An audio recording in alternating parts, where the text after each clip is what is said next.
Recording in progress.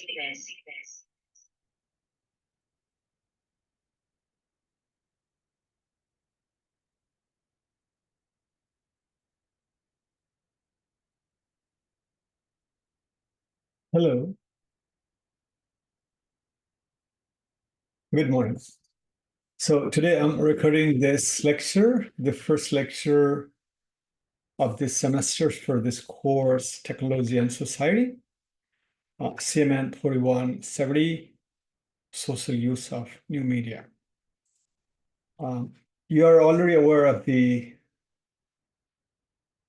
course syllabus, and I also do have the course here.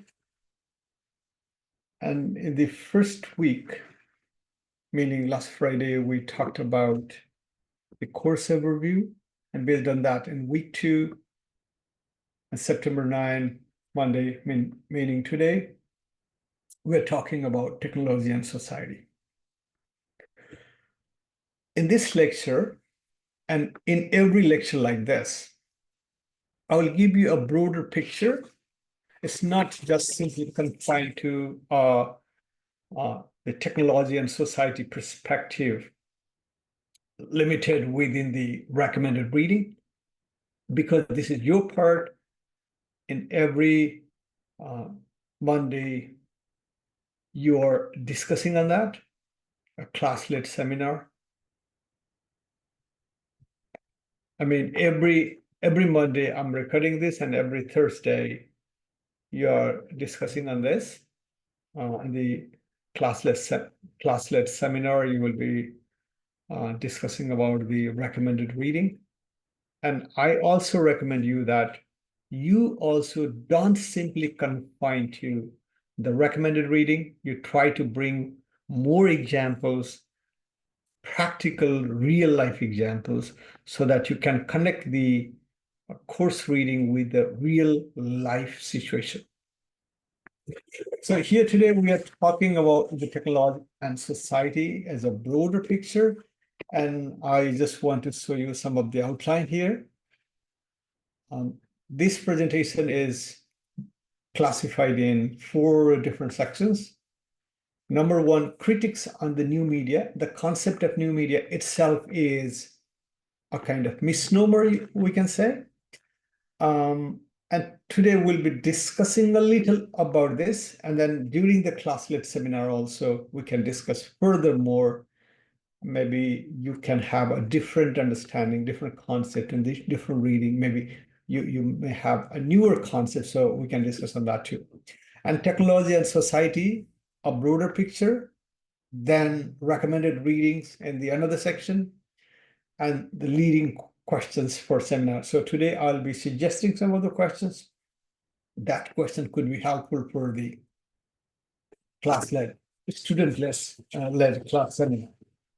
So here, for example, in September 12, the seminar is simply a model sample seminar, and I will be leading the seminar. So these questions that I'm presenting today for you will be used again and recycled again, discussed again on the same topic.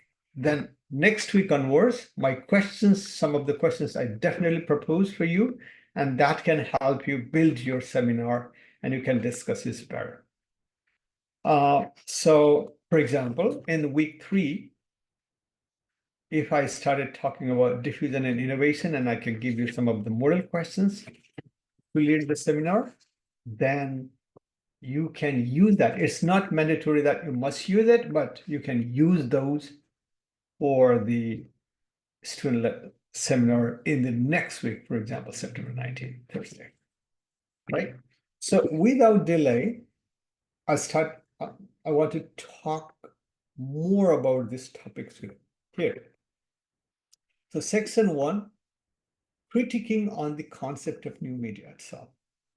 So everybody was saying new media. For example, maybe you were born around 2000, or a little earlier, or a little later.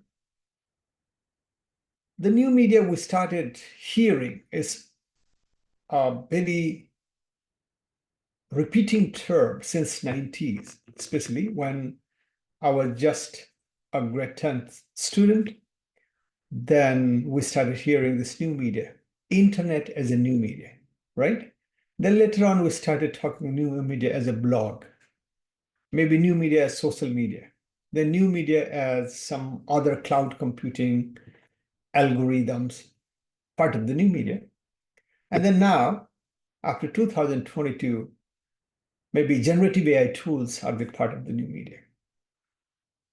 So whenever a media is introduced, developed, or even invented, the idea of new media comes there. So in this slide, I'm just trying to drag you down to another part of the history around 2,500 years ago, when there were no other instrumental media, and the writing was just being a professional. It's a widespread writing, but literate people were very limited, and different civilizations had different kind of writing, and they have their own type of grammatical and other verbal syntax.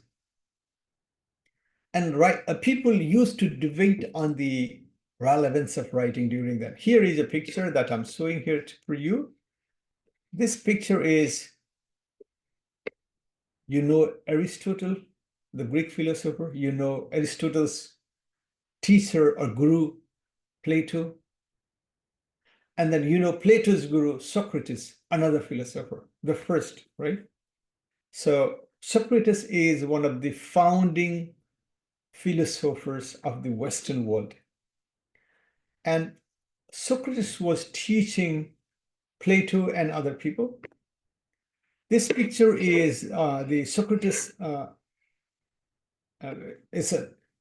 This picture is the school of Plato, established by Plato. We call it academia. It was established in 1987. But during then, Aristotle was already died. So, Socrates was already Aristotle's guru. So when Socrates was the teacher and Plato and other people were the students, Plato as a nobleman having some properties in Athens, and Socrates had nothing, as a very simple, decent, very poor guy, but a great philosopher. So Plato used to organize a gathering among noble people, and Socrates used to be the teacher of them, and they used to discuss. And there was a small room, a narrow place, and 10, 15 disciples used to be there. They used to gather in one roof, and there was the idea of teaching was simply a dialogue, interaction, discussion. And Plato is the moderator, organizer, manager of this teaching school. He used to sit by the door, and others used to be inside in different mats and chairs, whatever available at the time. And Socrates was the teacher, the guru, main person. And Socrates loved those people, those who used to interact rather than taking notes. And these noble people, they have some literacy skills. And among them, a good literacy skill, Plato had a good literacy skill. And he was sitting by the door. His role was to manage the classroom, maybe management of the mats, drinking water, cleaning, closing the door, controlling the noises outside, everything. So when Plato was sitting by the door and writing some of the key points discussed between the different disciples, and Socrates was not happy with this writing notes, because Socrates was very much critical about the idea of this writing system, because it was something very new, less practical, because most of the people were illiterate, and they rely only on the verbal communication rather than writing scripts. And Socrates also used to think that the writing could be dangerous because when the writing script goes to some other people who don't know the context of the discussion, who don't know the complete scenario of the discussion, they can misinterpret the textual writing based on their own understanding, based on their socio-cultural biases, based on their political motives. So writing can be dangerous. So Socrates used to scold and discourage Plato, don't write, involved in the discussion, because to understand, to get enlightened by the discussion, everybody should involve in the discussion. For example, we are doing class-led seminars and we're expecting every participants to participate in the discussion. And because writing is important for us and writing is already there, and we have generative AI tools and there are so many things to write, and there's abundant resources already available. The main motives today is to understand. Writing is already there. But at that time, main motive also to understand the reality, the truth. But writing was a skeptic thing, is something critical thing. And then more seriously, it can be misinterpreted and the fake news or Pandora's box can be produced out of that writing. So this was the idea during then when writing was a new media. New media is dangerous because it depends, the interpretations of the new media content depends on different people having different context. So why I'm linking you to more than 2,500 years ago's context is during then writing was a new media and people were critical on that. So in the history, you can see there are so many other new media, for example, Gutenberg Press. When Gutenberg Press was developed during the 1440s decade in Germany,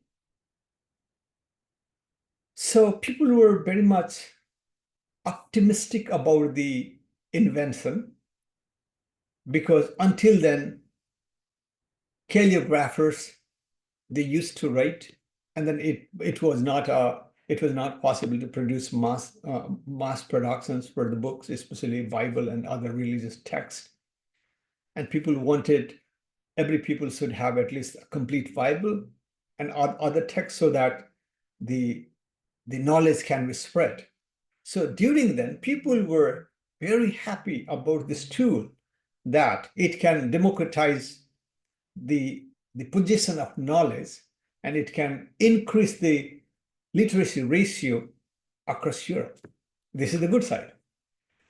And politically, we'll talk about the technology and society, and we'll talk a little more about the politics here. Politically, Gutenberg's press is somehow beneficial to the people who were against the Catholic Church monopoly system, and there was a huge surge of Protestant movement. And this tool, this Gutenberg press, can help them to spread the message for the liberation of the Catholic Church control. This is the good side. What's the bad side? Bad side is, again, like 2,500 years ago, when there is a writing text, people can misinterpret it because of the context, because of their limited ability, because of their limited understanding. They can misinterpret the content, written content, in a different light.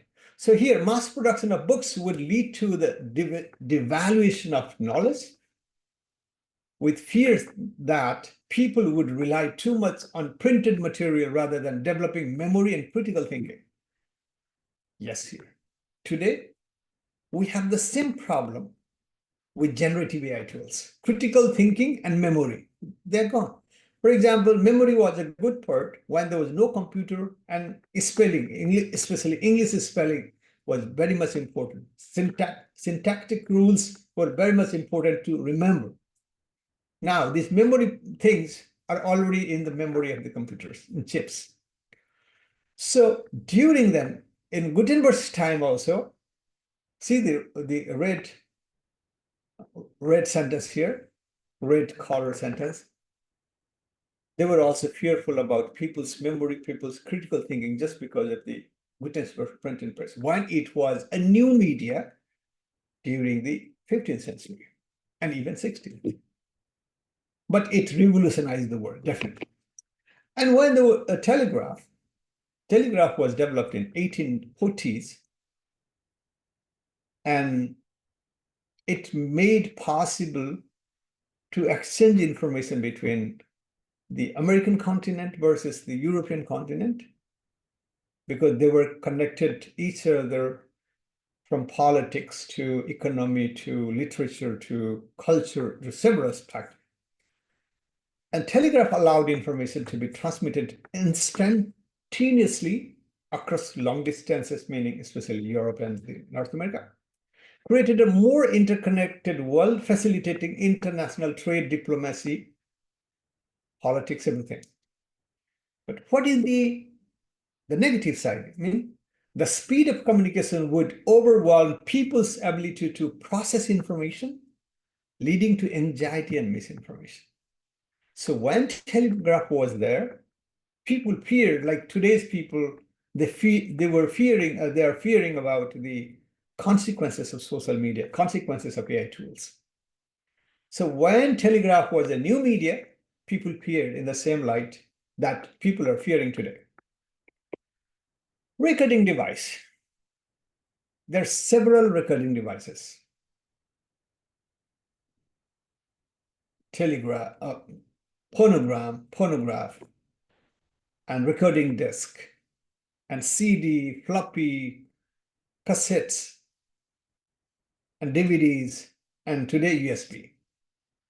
So many recording devices were developed over the 19th century to now, right?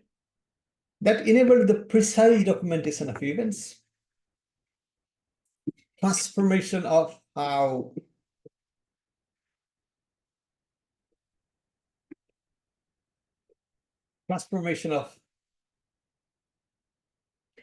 history, personal memories, and cultural artifacts are preserved and accessed.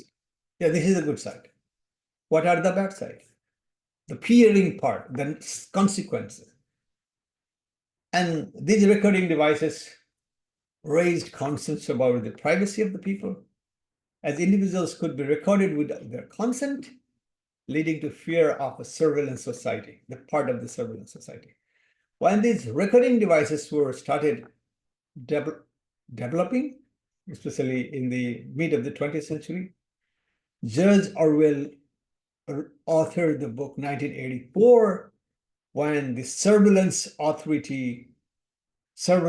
reign of some kind of dictator can rule the people, control the thinking, and they will have the thought police. So this is a very serious idea in relation to, or with regard to, this kind of recording devices can be terrible and dangerous, and the dictators can misuse that very seriously. So this is another part.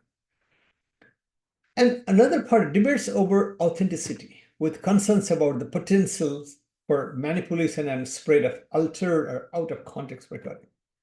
So the idea of plagiarism that we are talking these days, textual plagiarism, audiovisual plagiarism, artistic plagiarism, and other kind of idea-related plagiarism, these all plagiarism parts are coming out of these recording devices. So this is also another serious consequence of the recording devices. So whenever the new recording devices kept coming, people started discussing about this new media tools and the potential consequences of that.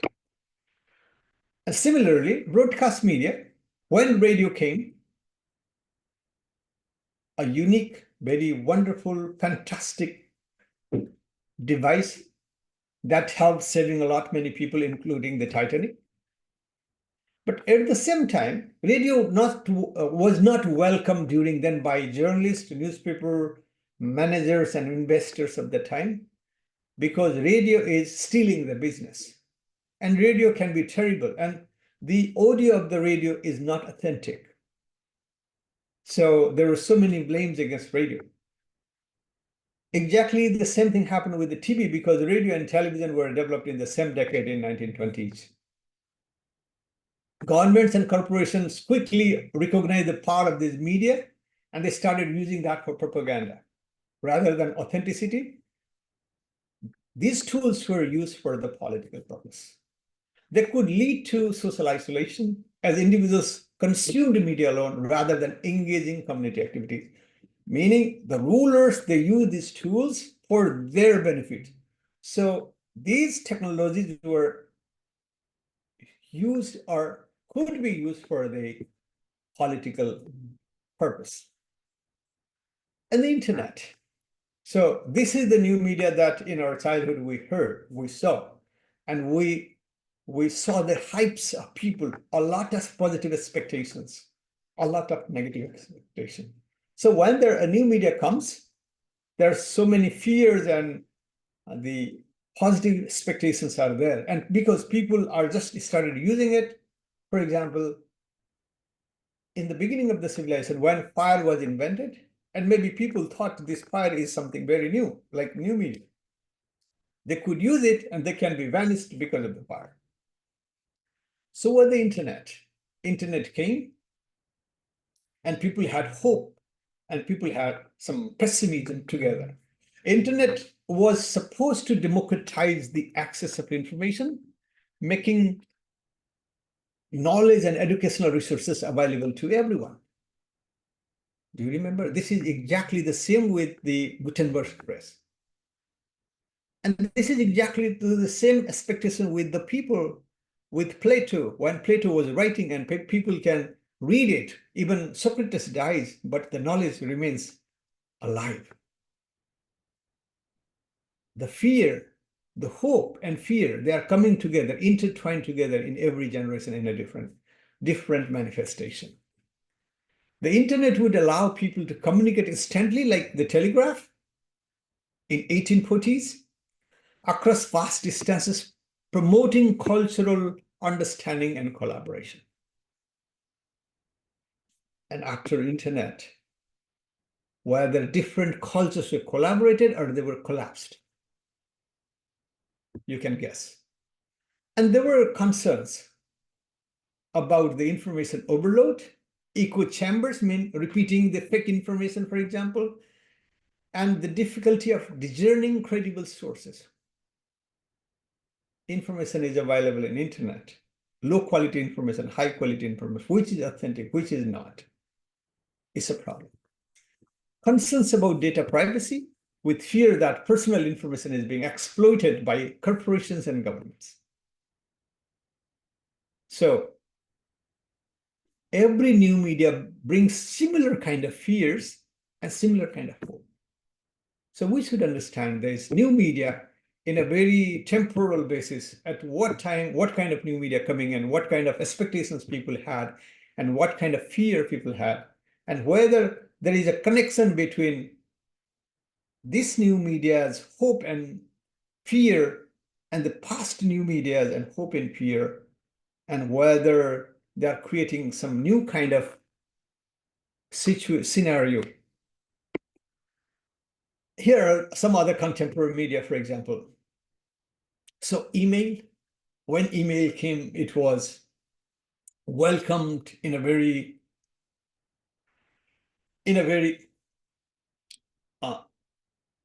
very optimistic way in one sense. And on the other hand, there was some fear of being misused. The email could be misused by some other people using different identity. Personal computers in the 80s. And these personal computers were new media during then because they were the storage of everything.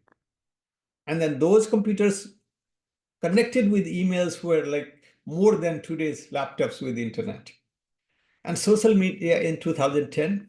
Now you guys are growing up with the social media in your school age. and in your university, right? And generative AI tools after 2022, even though they were already there, but after 2022, there is a surge of the AI tools. And then we are in the era of generative AI tools. A lot of expectations. The university has different kind of regulations you can read on the websites. University recently accepted Copilot of the one generative AI from Microsoft, but again, university is sending a lot of information to university students and professors that handle with care, controlled use, not open use. Every professor has a different kind of policy regarding the AI tools. I understand AI tools in one light. Other professors, department head, senior professors, junior professors, they're treating AI tools differently. So, for example, if you are taking 5 different courses this fall, every professor has a different policy regarding the AI tools. Because, again, the hope and fear together associated with the technology. And we are not sure. This is evolving. So here we talked about in the section 1, we talked about the concept of new media, and we discussed that new media itself is a misnomer because every media comes as a new media when it is developed, and people have a lot of hope and fear at the same time. And the situation is coming back again after social media. We are coming to the age of AI tools. And then we have hope and fear, department, university, other institution, individual people, they all are expecting and they have positive and negative thinking, understanding, and concepts about this thing. So section 1 is done now. In section 2, the section 2 is equivalent to the course reading. So this is the technology and society. And here, if you see in the paper, the technology and society is the topic of the course reading for this week. This is where you can see this technology and society in a different light. Now, we can discuss more on that with some key concept on to understand technology and society. There is a very great connection between technology and society. Technology is there. Technology helps society to improve better for the quality life. And society is there investing on technology so that technology can be improved further. Think about the steam engine railway to now, so bullet trains, they run around 600 kilometers per hour. So society is investing technology to increase the quality of life. And technology also is being improved. And they are inseparable. Society or individuals are inventing or discovering or investing on the technology part. So here, some of the key concepts when we are talking about technology and society, you need to know: network society, technological determinism, social construction of technology. Let me complete this here a little. For example, I don't know if you can see this. No idea.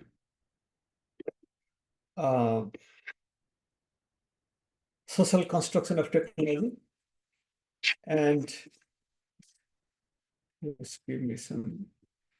Okay. And digital divide, digital capitalism, and artificial intelligence.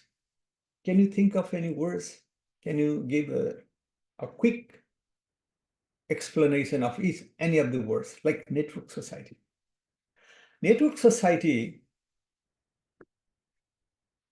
is a concept developed after 1960s or after Second World War, when the world moved towards post-industrial society.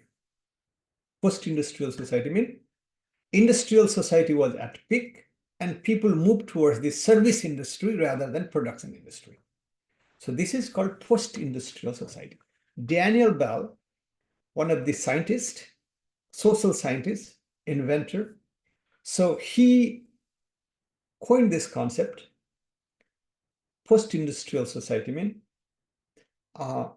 technology, a society where social structures and activities are organized around digital networks, such as the internet, such as telephone, telecommunication system, satellite system, and other systems. So this is called network society. We can say post-industrial society or network society. They are almost the same concept. Network society means having a network, an internet and telecommunication system build that society. And we call, a Japanese scholar call it information society as well. So these are the similar concept. And the another is technological determinism. If you have gone through the recommended reading, you can definitely understand the idea of technological determinism in a very precise manner. Technological determinism is the theory, in a broader sense, which assumes that technology derives social change, implying that society is shaped by its technological advancement. Society is being shaped because of the technological advancement. So technology influencing the lifestyle, technology influencing the culture, technology influencing the people's buying behavior, technology influencing the consumerist approach. So whatever. For example, before COVID-19 and after COVID-19, people's habit is drastically changed in purchasing stuff through online. There are so many big stores in North America and Europe that are closed or being closed or closing soon because people's buying behavior have been changed. Meaning technology is stepping up because of society is being stepped up. So people's preferences are being stepped up because of the advancement of technology. So it's a technology determinism. It's a technological determinism. And it has also multiple concepts, and there are so other deep interpretations. We'll discuss it later. And social construction of technology. Now, the social construction of technology is a completely an opposite idea of technological determinism. In technological determinism, we already discussed that technology determines the society, social behavior, social culture, everything. Here, society reshapes the idea of technology. So it's a little opposite. Technology is shaped by social forces, cultural forces, political forces, economic factors. They change technology. There also, and it is, these are the two parts of the same point. Technology is the major component and society is another component. So in both concept, the first concept is more focused and emphasizes on technological part. In the second idea, society is more important, technology is the secondary. So this is just the dialectical concept. And the third one is the digital divide. Digital divide is a broad concept. You can say it's a theory. It's a huge concept that there are people like it's this is a kind of Marxist categorization of the technology. There are people who have access, ability, and outcomes of the digital gadgets, services. And there are people, they don't have the access, ability to use, and limited or no outcome even if they use it. For example, internet is the same stuff. Internet is being used in New York or in London or in Toronto or in Paris by people to earn a lot of money. The same internet. The same internet is used in some villages of Africa, Asian or South Asian countries or Latin America and they're not making enough money to survive. And their internet is very poor. Their internet literacy is very poor. And the service opportunities available to them are very limited. So there is a gap between people because of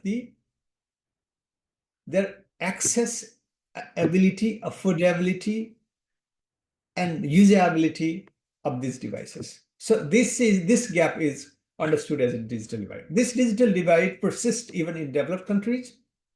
Within Toronto, for example, there are several people who cannot afford the high-speed internet.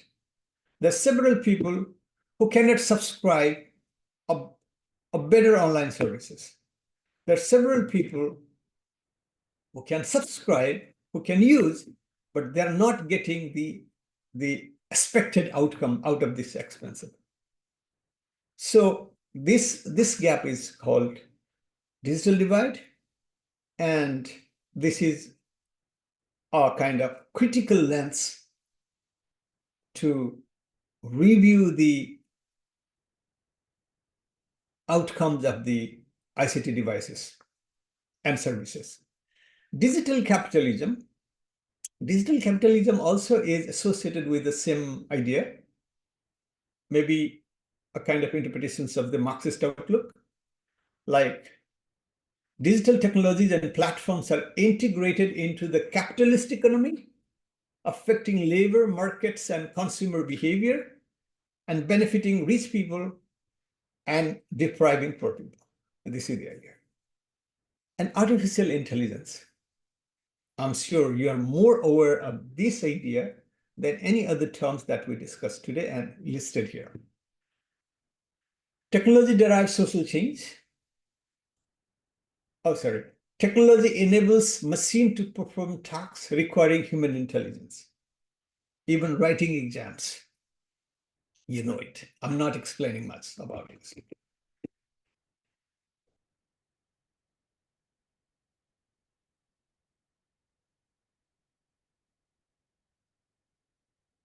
And here is a small video. I think that can give us some of the ideas about technological determinism and social construction of technology. These two relative concepts here, technological determinism and the other one, social construction of technology. Maybe it gives you a very good idea. I don't know if the sound is recorded or not here. Let's try. If it does not, then I will send you a link. There are two basic approaches you can adopt when you think about the role of technology in society. One is known as technological determinism, and the other one is known as the social construction of technology. So technological determinism means that the technology determines the outcome, hence the name, technological determinism. So, for example, when somebody says, the internet implies freedom and democracy. So the internet is inherently good. That means that the internet determines the outcome. It's good. It implies freedom and democracy. What is also technological determinism is if somebody would say the internet implies an informational dictatorship, total control, complete surveillance. The internet is inherently bad. That also means that the technology determines the outcome. Actually, the oldest division of the information society was not presented or elaborated by some kind of academic or an entrepreneur or something. It was written out by a novelist, George Orwell, who in 1948 wrote a book called 1984, where he painted a very bleak picture about an informational dictatorship. And by now, some people say, with many secret services, almost all secret services around the world, employing thousands of computer scientists and mathematicians to do surveillance work, some people say, well, the internet maybe is inherently bad. What we have to be aware is that that is also technologically determinist. Now, as you can see here, how can the internet at the same time be good and bad? How can it at the same time imply democracy and an informational dictatorship? Well, the truth is more that technology is inherently neither good nor bad. That's why a social constructionist then would argue that technology has different outcomes, and these outcomes have to be socially constructed. They have to be chosen in a proactive way. Technology is just a tool. Think about the hammer. A hammer is also just a tool. Now, a hammer can be extremely useful. You couldn't build a house, or you couldn't even hang up a picture with something that is at least equivalent to a hammer. But everything that is functionally equivalent to a hammer can also be used to hurt other people or even kill them. Now, is this the fault of the hammer? No, the hammer is not inherently good or bad. The hammer is just a tool.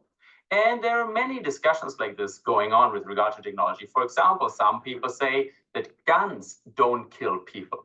People kill people. So it's a social choice, the choice of individual to use guns for this or for another purpose, for example, for hunting. The atomic bomb is another example. Some people might say, well, the goal of producing as many atomic bombs that we have, as we have right now on Earth, is to destroy the Earth. Therefore, technologically, deterministically, inevitably, atomic bombs will destroy the Earth. Well, at least for the last 60, 70 years, we did a pretty decent job in preventing this technological determinism. So there seems to be a role for social choice, for social construction. But these last two examples, guns and bombs, also show you that while technology might not be inherently good or bad, they might also not be neutral. Guns are made to shoot things and bombs are made to blow things up. So technology is neither good nor bad, nor is it neutral.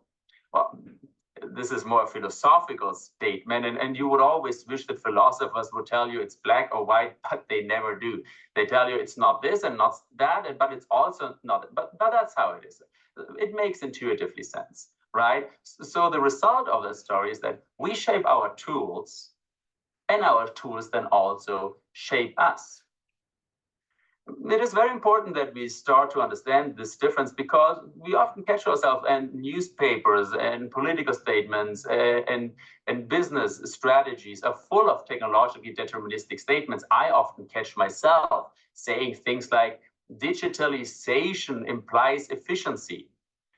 Now, of course, you cannot qualify every statement because it only implies efficiency if in this case and in that case that you couldn't have a conversation if you would have to qualify every statement. So sometimes we say technologically deterministic things, but we just have to recognize that actually technology and digitalization does not imply necessarily efficiency. Digitalization can make you extremely inefficient as well.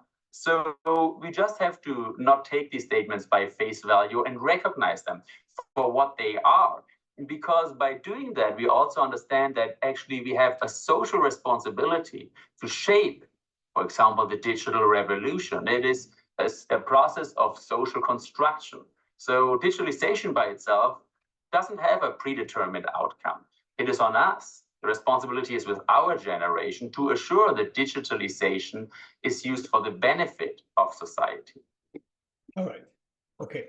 So you watch this video, and then this video give us some of the very crucial idea about technological determinism and social construct of society, the social construction of technology.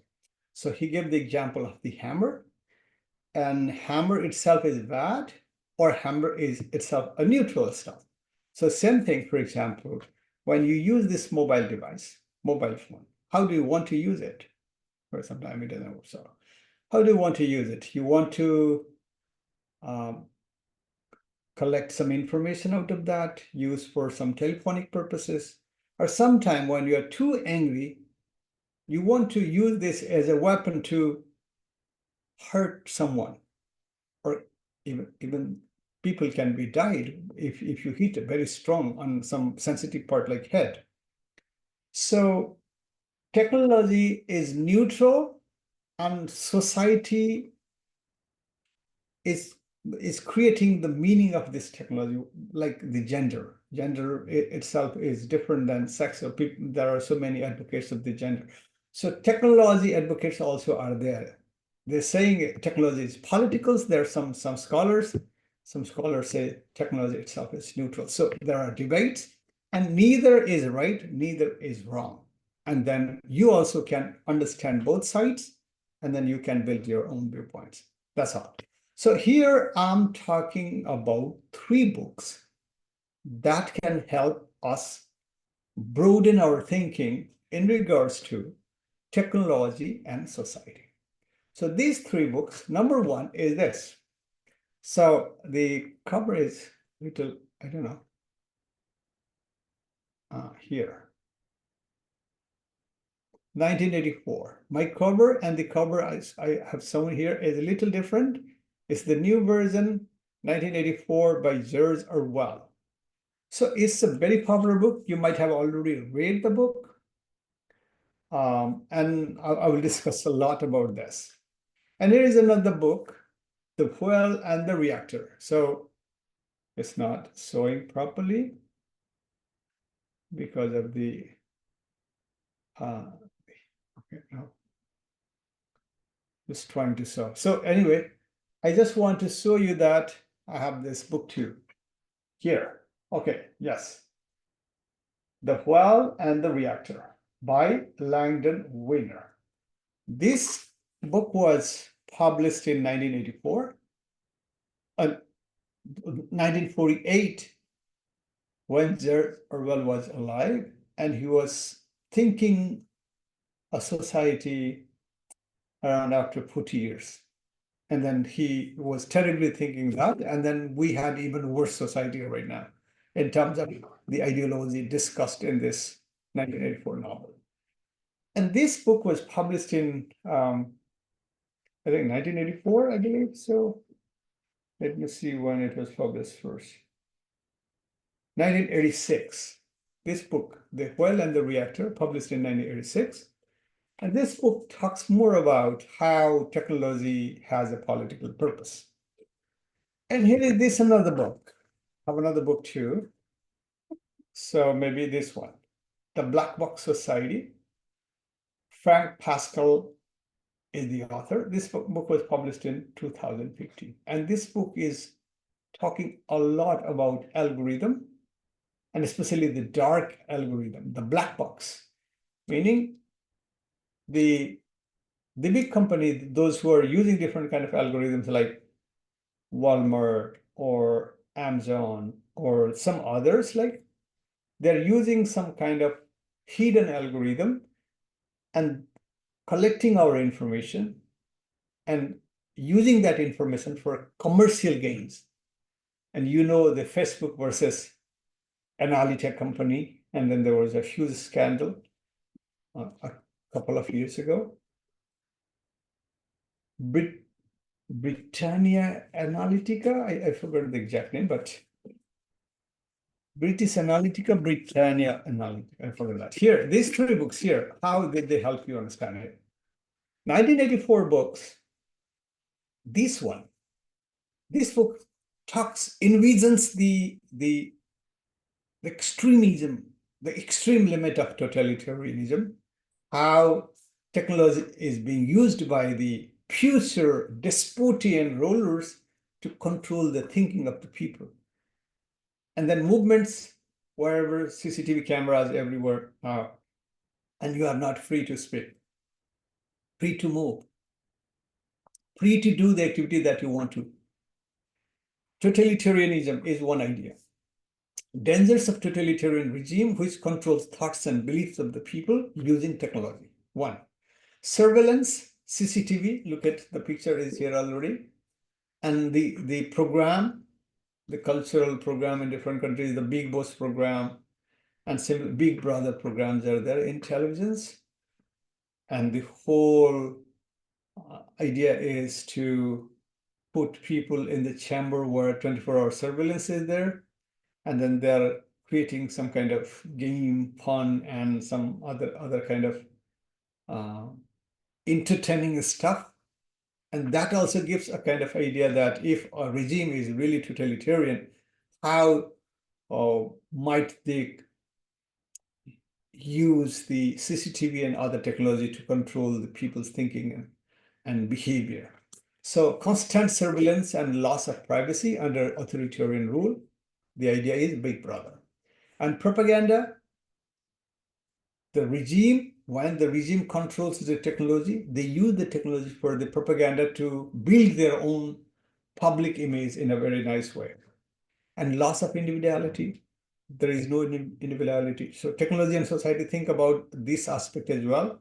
So privacy, individuality is missing. And thought control is the extreme things yet not happen, but it is on that way, because when we have AI tools are writing what we are thinking, and even they do better things. So tomorrow, these AI tools will be used as a potential tool for controlling people's thinking. Maybe it's a danger. And there is another book, The Whale and the Reactor. So this book talks a lot about, I have already provided one link in the content sections, week 1, maybe week 2.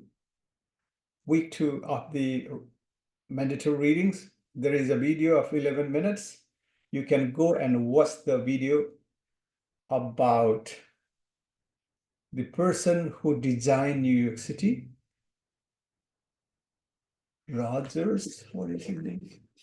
You know, Silverstone, Wyatt. Okay. Robert Moses. So he was maybe the chief of the engineers, and then he was credited for the development of the New York City. If you go to read this article, like technological determinism is dead, long live technological determinism by Sally Wyatt. In the first sentence, I have already highlighted the story of Robert Moses and the bridges between New York and Long Island. So if you watch the video, it's 11 minutes long, but it gives a clear idea how engineering can be used for the political and for the racist purpose. And this book also talks about the technological determinism versus social constructionism. So, technological system and ethical implication of the technology.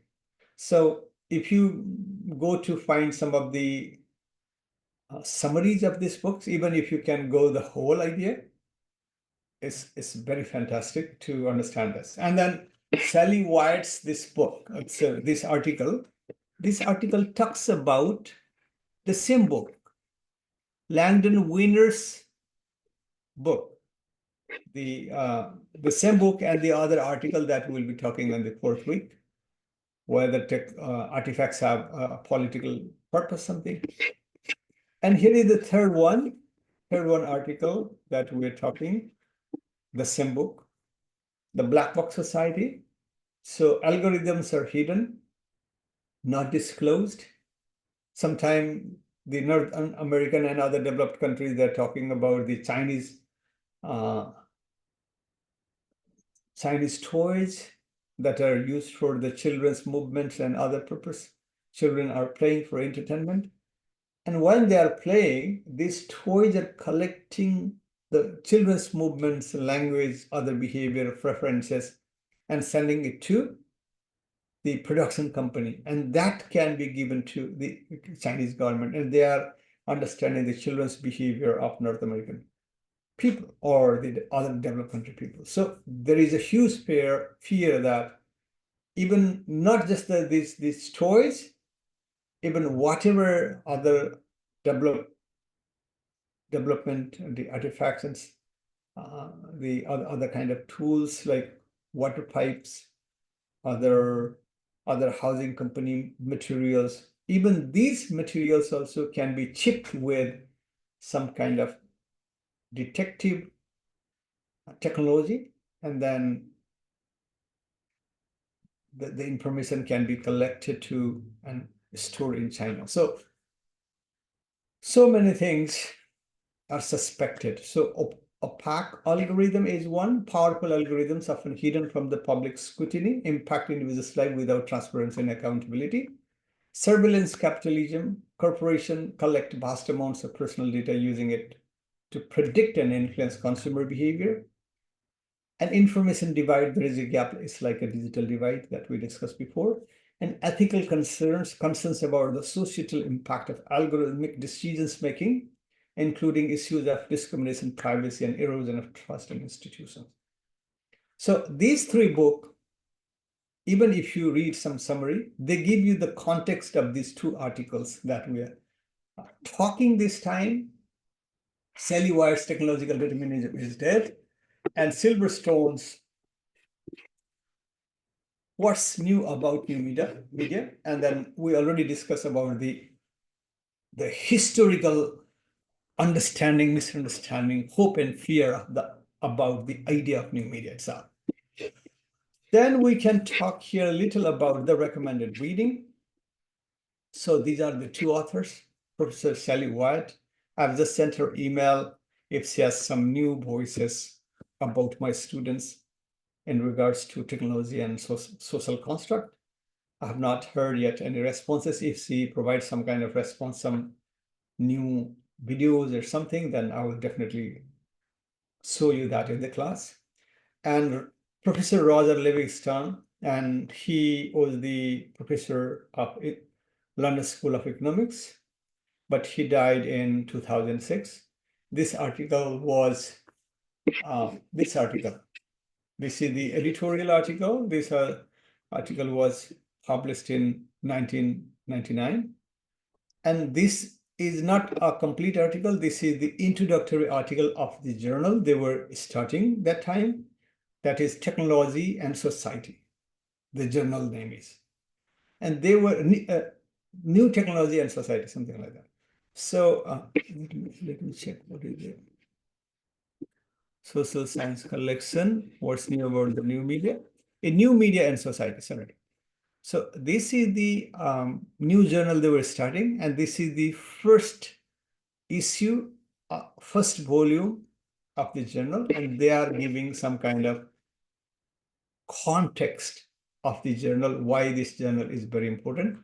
And the question is this: what is new about the new media? Technology and society do not coincide. They are inseparable and working together. There are some other idea technology that has emerged in recent years, principally, but not exclusively digital technologies are new. Not exclusively digital technology are new. They do new things. They give us new powers. They create new consequences for human beings, and they bend mind, they transform institutions, they liberate, they oppress, so everything. So they liberate hope, they oppress fear. So again, a kind of the key idea is repeating again in a different generation. And so there are some other key questions here, and I have just highlighted a few, and then I'm just trying to show you some of them here. Like Silverstone discusses the evolution and impact of new media in society, whereas Sally Wyatt examines the persistence and critique of technological determinism. She's taking sides of technological determinism as well as critiquing the idea of technological determinism. And I'm presenting both here to compare and contrast this perspective. And more importantly, in the class seminar, we are trying to connect and contrast, compare and contrast these two ideas. Even though the first article is very short, just 3 pages, and the other article is 16 pages longer, the second article, meaning the Sally Wyatt's article, is the ground, the major platform for the discussion on the first model seminar. And here are some of the concepts and definitions of the idea. What's new about these are just the questions I just picked up from the original text. What's new about the new media? New media are not just new technologies, but new context for action. So, and then there's some key term: new media, social context, technological determinism. These key terminology we have already discussed. And so technological determinism, here is the meaning of technological determinism: the idea that technology develops independently from society, then derives social changes.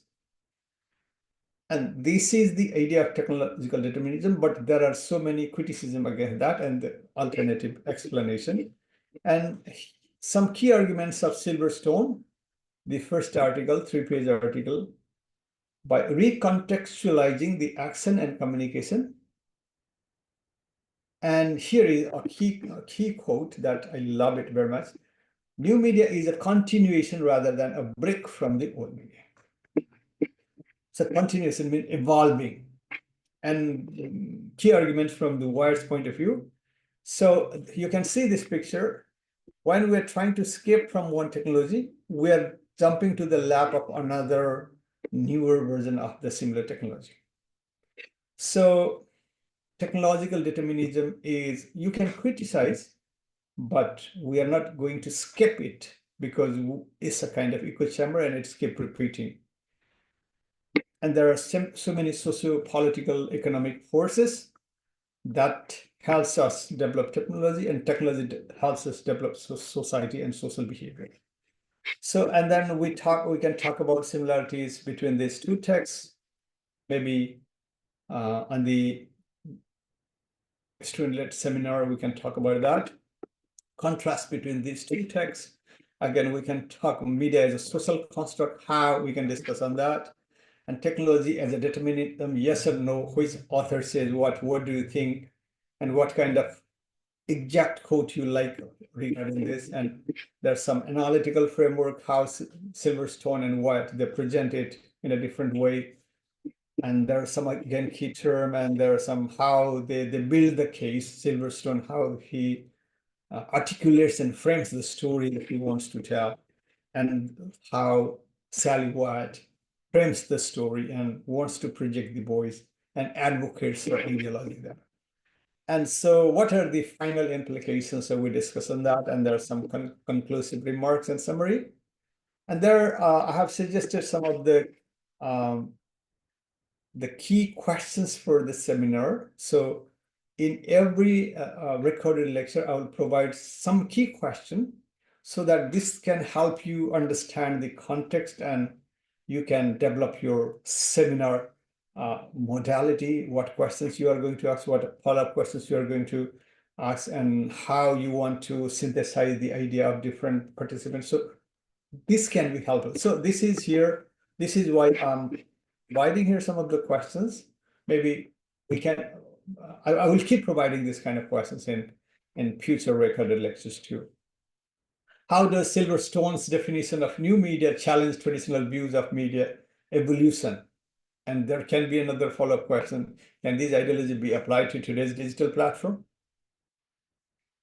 You have to read the text and figure out answers. If there is no answers, then you have to think about the answers from different other scholarly references. Wyatt argues the technological determinism is both dead and alive. What does this paradox suggest about our understanding of technology, its role in society? A dialectical. And then how do different social groups perceive technological determinism? Maybe you can have some independent answers. Not necessarily you must go through textually. You can take reference of other external sources as well. This is your individual talent. And question number 3, how do Silverstone and Wyatt each address the relationship between technology and society? Now you have to synthesize the idea of these two articles. Which approach do you find more convincing and why? And question number 5, what are the implications of Silverstone's ideas and media for current debates about digital privacy and surveillance? How might Wyatt's types of technological determinism contribute to this discussion?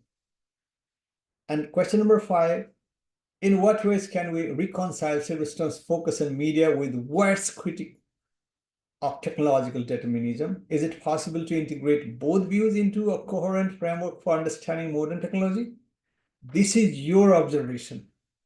It's not in the text. You have to think rationally. Can you identify 3 key points that are still very relevant from the text of both authors and 3 key points that are not? Why I'm asking this question is, one article was published in 1999, the other article was published in 2008, and now 2024 fall. So many years. So this is our duty to revisit the text and think in a very cool manner which of the arguments are still valid today and which are not. You can take help of different references, but you should figure out what are the 3 key ideas that you want to argue that they are still relevant, and what are the 3 ideas that you want to say they're not relevant of these topics. So this is all about this today's recorded lecture. I'm not sure how long it is, but rest of the time what you can do, you can watch it once or twice, watch in a controlled manner, and then connect that with the course reading. And if you have some other ideas, some other articles, some other papers you already discussed, read in other courses, you can connect that also to here to build it and to bring all these information ideas in a very synergetic way so that we can understand and we can contribute to everybody's understanding in a very great light, and so that we really understand what is technology, how technology is reinforcing society, social values, and what is society, how society is being shaped by different artifacts of the technology, so-called new media. Thank you so much. See you on next class.